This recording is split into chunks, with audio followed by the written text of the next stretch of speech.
और भैया स्वराज, अरे भैया का हाल चाल बा तोहार हो।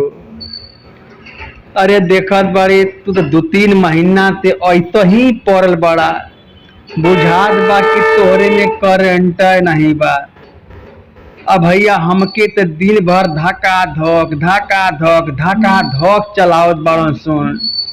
हमार तो हवा खराब हो जात बा, उल्टी कर देत बाड़ी, थूक देत बाड़ी। बाकी तौने पतरवा हमार जान नहीं खोए तो छोड़त। का बताइए भैया, हम तो बुझाता कि हमार जान निकाल के दम लिहन सुन। तू कहिया चलबा भैया? का बताई कि लश्कर भैया, इस सरवा के हम का आपन बताई।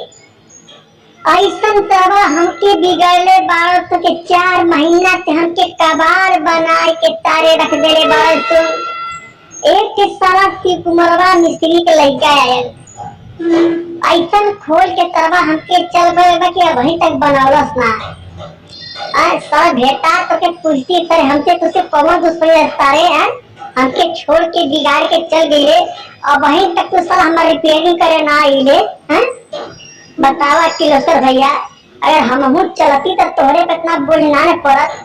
अकेले दिन भर ठाई चलत बड़ा। इस सब तनको बुझत बरसन सरे।